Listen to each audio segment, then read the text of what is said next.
So Abdadabi, I'm not ne what was Nomo Yembo Bloni Koenshi ni working back by Sunday la Peshie Kaja ke Peshie Miniji Peshie is na mo biane ken hala me blame akwe wole boni eyo ake anya call lu an fi on bi pie je me mene ngbaji na me ke Peshie she Ramno ne we nomo yamobroni we share nomo wamba manye drum ablo all of it some one TV station ke to bola fe ni o manse ke papa o pleje nyumbo de che afeta wa ne bu wo ke je be na mi ni COVID-19 e ba to truka wo da ku je fe ehin wo ko ya ne lele beshe ni wo fa obo ade ni ai o wo beshi ne esane egba la ma la kete shi fe na ajake wo teme ngon wolle no ni kaji wo chu ye beshi here shikani di shika ni jingle baba ne ko shi many wonu pa man onu pa ye fio yi wonyeme ni nyo man say won fo woni ni won chani ka sha iwe mu akaka jinyen na investors say ko e beka yewanye ne ka me aba ni tu woni sani wo kwa ni wo ka wan wo ka tu ye pe sha ye ma ye yi e ka bala ka be wo lumai na tu e wo pe wasani dabi onye many o man say ye na shika cheme business takun so ye me ye ka ma agba isani ni wo kwa ke privilege ne e ko ba ni ba she wono ye wo mangana lo ko wo kwa mo ka chupe she ni ne fe o mani tan wo fe yo nombo ke okwe blame mako boni peshie yo ke higbejano to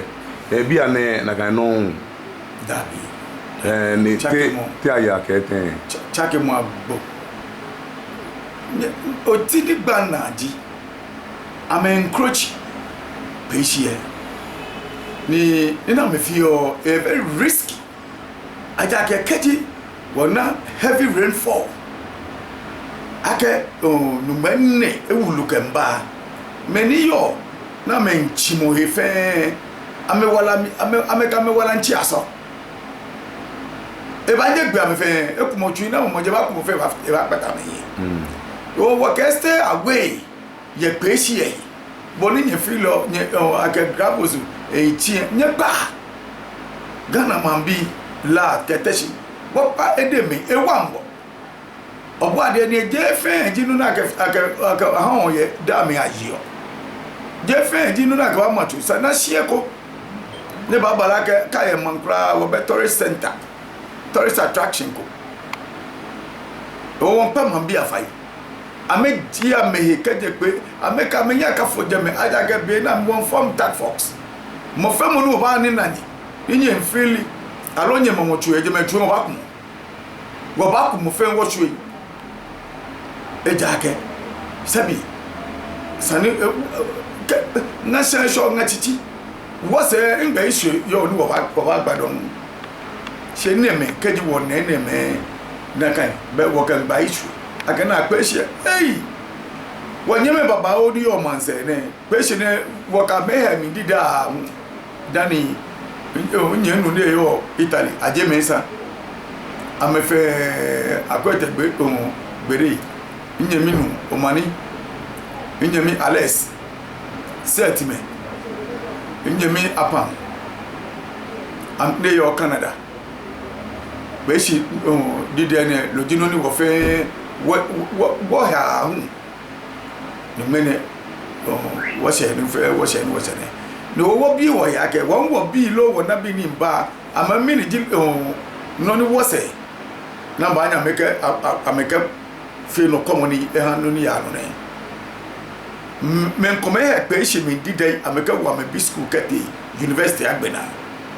ye peshi mi di dey abrade abi teshike la me pani fai wa nyan wo fia citizen not spectators wo fe wo join ni kuwe no wonye wo ka fu peshi afama je peshi pe osu kole ke ekume fa ni chila no wa fo ya fa ban bona fi ni wo se wana shine papa ko ha wo ma bi ke legacy ko no ba ni wo shi aja kama gbasa ne fi o we biami no pleje nyumbo mimba cataclysm ko ba ni na wa shipon no ne bala ka shipon no ne ni fe ni de je ko ke ma shipon e ko wo isoke ni etwa ke bete ma mi e lo di waterlocks ni wona e ko di peshi e ko di kole ke kuma ko te fante be eastern region be e ya fi ai na kan ni ewo emi lo solekura ewo lo e da na kan si lo ne wo e ko men apeto ape anu wa me ene me fe ne ho ne ya oh nyemen kame na wati ashi ene jibete ne aga kene de jepon ke without Ashanti say Ghana cannot move. Yes, it's part of it. Le trap nature. And you 100% in the Ghana quality. It was me kabo wogame wo me no wafe no waka ka without gang say there's no Ghana business ko no e flow. Yes, a true challenge. Yo when you many o man say ka many o Ghana. This is the time Miss and Waraza. No reason one me woni bi e ame wakwe lokote no nkodi Kwame despite ke Dr. Ofori Sapon nyana bena me wo shika dwetri na me ka kuma se G yes o de mo fo ni ni say nyana akadi amebaga number 2 na me hustle me na me ka ya me ma e wo man bi ni yo man say bone ma bi tashi ma bi gama bi ni yo man say nyenye kaya ni say hey nye ka investor saba if ya ni o sani gogwa ni wo ni gan wa teshi e shebi o kere di mo shabe e bi anu kwale ne wo tro challenge ya mi ka wa gbene aka wo mi ni wo fio ne ba ni Ghana aye yin lo ma ayehi wo nyemi alovi me mo fi oni yoni ngwa cha jeme yo ake ulomo bana jibowe nombo ke oboti batu emi yemo ni oyu obi ane te oke opleji ma we ba sane ye na mene bona fe ni ekobe fe mo na enye baja ke won yue pe shi o che kole o che sango che fa fe ni yo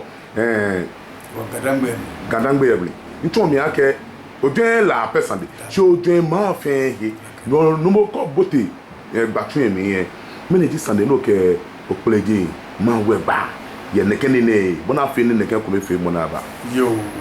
nsole mo ko ji ake be ka be fe le me bi wala ma Ghana bi fe boni ma bi da shock du for ke show inyoma nje ko obatu mi 6 to 6 ni nko to hewolo le ni ta ni ko tesbi ni kan tesbi kan mo pe ji ake emi cho mo ji ake mi kan boni ma bi aibo ni yo man say kemeni yo papa mi kan boni ma bi ni yo man say meni la emo ma me na me dole la sami na me be no kamo isolio ni bio o pele je nyuma ake na emo bona le ba shibu ye wo jaku Ghana komi amini no ni wanye ko worried ne ye Ghana lo proje nyuma kan ni mo ko je man se di ji brofo nyupo ne ba mi ne ba na ejie chon wo emumumi ni wo cheche me wo ke shura me yake na opoloje nyumo ye loko ha wo ye bie to wonye se no watch expert number kwake na kanilo kon we ya wonye mene wokwe wo front line since Ghana na independence Gadambe Nyokobako as a vice president low president ni mente shibi ane the country no ambo nke Macaulay Daniel Dr. Macaulay Chama 1 Tete Adolf Alosman Titi Brothers le on Gadambe Nyoli agbene hana no biye kome afo lion niji afoti agbo wo che peko ni won foni ni won che ga hena lo ga nupai meni ga hena no bi na me hia me dey amekati ame amejeto ni front line won go ba front line ko ni won wo shi wo chichi ake with that gang say Ghana moving forward Ghana ba ya yi want to what fachi ye ne ke ntu mu no yi ni ka wo proje ni mo de me bi komia me bi di e jake ameka ni wo ke wo he wale fe loko ni je ni won na shi aje komia mi na ke ne ke he wale ne abadro aja ke ke di lo proje ni mo bo na le ke dro mo na o ko he wale ko ye nya fe noni bo otwi issue badale opleje nyumbo e mobo nale e shibu yo mi dani e chombo ne ke ma agbe o beka be fe ni mi solile mi soli ha Gadambe o jaku Ghana wo entire nation entire world ajake mere water sie ne ke coronavirus ne e ajesie China e shote je fe eshote jemfe loko banye ba Ghana ne banye fite jele fe wo bi ona kan solemo ni opeleje denche ewo ne ke ma ni bi ne awon so gaja mi awo ne awo he wale kanile no ke to ne ke coronavirus ne badale nyumo eba mi kedi lo opeleje nyumo le ba mi le ne ke ha mo ne wole boni ebaji shi lele wasole momiye okade njeko ntu anke kaje asia bela asia kwanye obanna hela nena ye beni sami echempla ila baba nani ni shida ni sa oba ole opeleje ngo ke ebofo ye fe alo yo nombo be owiemo fe tran ke ko bote gbatun mi yen Gadambe ye pe jino ni country no Solemono sole ha me ni ye manse ke he kokume agbene Ghana gamen anife mo ekpele Ghana Africa ke je ko je jo efen ojino ni kan otui no ni ochichi ma ta ho ake ameji me ni oka mepe o ke ni bi ne kan gbe me ne yo wie mo mi o ko to foreign investors ni abakwe pehie bona fe ni pehie anya fe doko ni if a tourist attraction me anya jegmanse kan libi ni ka ba aba ke wa ba na ba kwa peshi aba fe libi again de blash ka ke ha ne ka gba me ne numo o ka me ena sane gba ko ne me ne dino na me ke ye peshi e yo abradi abi ame unka me basani mo fe mo ka jo mo ba si pe ne o je si ne chapuchon o pako won to bejano to ni bo ba fe loko ya Gadambe ya mi ni no ni wo hwe e baba ni o wo susu yi bo ka do na fe wo susu yi ba yo bega be fe a susu yi aja ke bi ane advantage ko ni wona manage ya ke ne eba ke je COVID-19 ne kule we be ne trade fair start investors ebani abachaki wo badumolo no ni tefe chama wa ni Daniel Dr. Macaulay leji board chairman wo biami na me bomode na to investors keba na abachaki tefe wo ka wo e kan me hu ake e bomode ni peshi ada ka boni trefe one kaja chake mene ni wobo mode wona investors na sa afa peshi e make any Ghana la efe alo ba ton ko wo fu amu babala la ba fe e ba ton he ko ni sabi ka ke ba ka la no ne ko ba di woni wo chile e ke men wo pasale o ka men pasale le bi chone beke ni bon a lo bi le ake bon wo nye me ni yo man se wo ba fon ni de cha mi ko na me hu amesusu mo ke yeli ke bua mo ni amanya me ka wa ni bona fe ne ke ni chumo ne ba no ame ho ame kwa wo shishi ni la ke teshi ke kadan me e ko ma papa yo be obi mo twa ke ni ne kume mongo eno meni bo bu amena ne lolo lo pi fite wonu obe sane me huni yo manse anye ne abani abawa ani ofoni de meni gbe lo chefe la anu ofoni de o chela me petitri lo gadangbe bi fe ofoni de gadangbe fe je la me pe gadangbe fe hena no bi ni yo gadangbe ni ye won sumake amete ko na me ba yi amete ko wo ke wo hente chon ma bi wona kesa ne no mbo meni woni owie mo sisidi etwa ke Kennedy Japan ke dani no ya ko ba nye ba ye Ghana ke Ghana fe jame ashanti me millioni ewie na kana gbene me ba ni game tio eja ke liake game yani je sika fe ne ke gbeme ne na me wulo ame kon ji ano ne si men meni he woni game tio no mo ba osandi ene eja sisi J dan Ghana na independence ni neke sunu ndishi ye kama sate ne di 1957 ne I'm telling you ajaka wonumo akwaje me that been for the first president in Ghana akwaje ni afeye nyefe ku nye big 6 ni meni tashe fe chebo akwaje ake na boji de yonke se obanye woyi no ba yi ma hi na jama wodi ne Ghana nyanyoko ni am family school she bia na le et America further education we sumake eche nkruma keba lo ne bani akena ka hegbe ya ha nkruma mi lo sade bale naka benya to me ake game shi ogbeye lo meni lo jinu ni e fe na pe onushi to money what deserve leadership I don't understand keji lele bona atashi ne gadambe wulo me fe ka na no we mobroni boni oyo ati boni ona oya ideas about business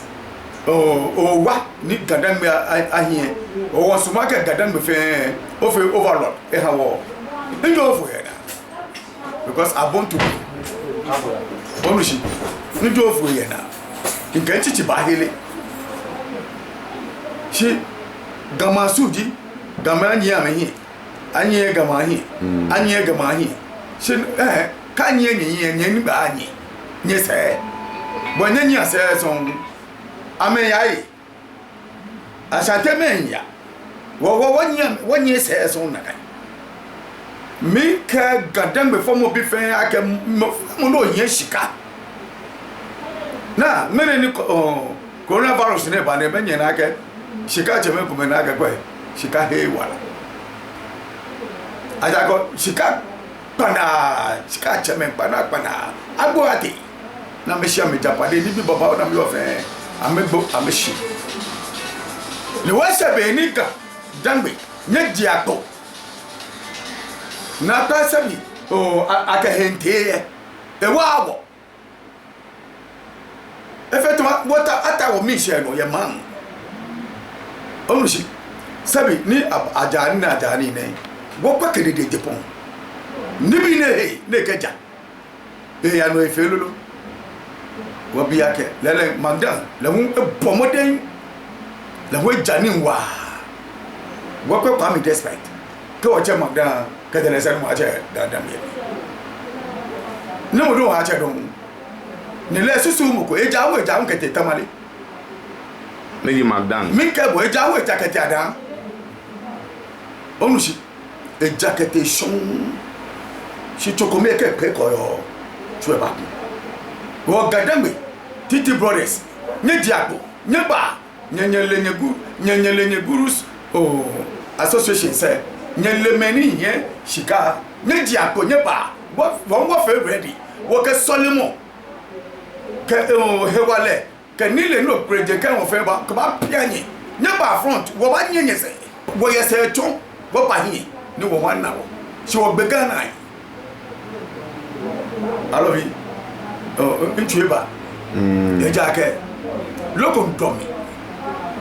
wo tashino na baba amaja me mami akro na baba ke ka ba fish kai wo ke ka amekete ni wo time mo ba ni mene ni problem ne ba ne wo kwe okay me gamanchame gadambe manchame lo gadambe chichichame ete shike na wo ha ni ne sabi wo ka ko shete gadambe bi fe me gando ko ete shi ka to beni ko mi despite ka for example e a $100,000 ne e ha kuma si G na ka wa me gadambe ko lo wete shi ne ha kolebu alo 37 alo police hospital aja ka wo gan wo yo koni kedi ne ke COVID-19 ne e a fe serious fenidi e ne rapid na abon na anya ke mona maba nyemen kame yetiashi we shall rise and the sky is our limit, not the dam. Sky is our limit. She answered it now. We are on down. Wana no ni nyimbo. Efe hawo. Wana no pleje nyimbo to wade ka wacho. Ma ba. Gadambe ya miji je. Hejo je. Kenye me ya be follow na ni say. Ene akene etuma. Wo jene me ya wasate. No pleje nyimbo dienche. Edromo ke enile ke edromo ni keniye. E ba shibu yo me. Ni won ya wo hi. I love you. Bio nomo na ke lele ochi no ewo fio ye game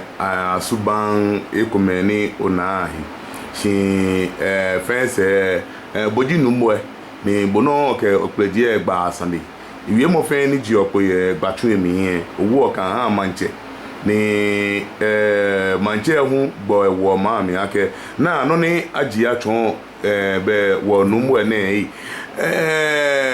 nomo meneji gulomo ke manche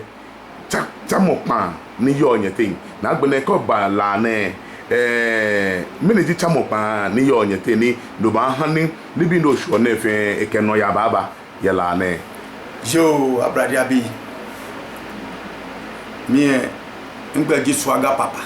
doni ehin ameka washina ye tan minke ojapu gana fe isene wako muwa Stephen ke odarenti na a president ne mene ka ko ne ba yo mo dabi bo mancha demonstrator dibo wulo mo enuchu boji kusumi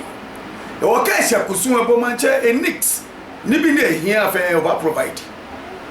ne ka tu enuchu mo ne ma akwa e ma ba papa bu sikaji bo mancha otai ni bo o ya lo police ndo ba ka ke e ko wulo mo e stop e bu e wo sani afile ajileni akalaka yi apa wulo mo yi mancha apa wulo mi ke gadan bi fe me na meto ameyi ne wulo mo ne o ba pale you don't know you are praying with fire ne pa me ngome wo she wo you me wo regine me ni ka me fe ba ne try gadan be ko atra ka e pa wulo ne ba na ko preje ni mo eji isisiji nya demonstrate se ma woji ke shikai no fia no nyede ya eko ba wulo mari me to challenge agada bi fe aka me ton wo aka maja cheme shiko jina me san yo kan bi ne me la pa wulo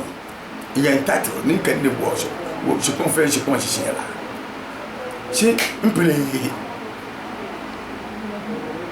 yes imple manchele tun ele gba ko mi na sele inu di ake solomon no fon fe no fon ni ba ma no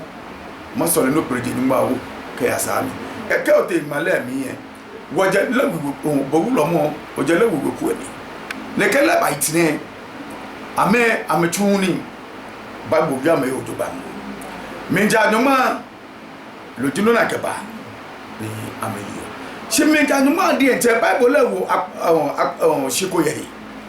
e ka lo mi okunafo yi aisa bi mi ja no ma mi ama femini ama ye ni nkeje oni bi akamila pa wulo mo shini tane ni loko je ko ba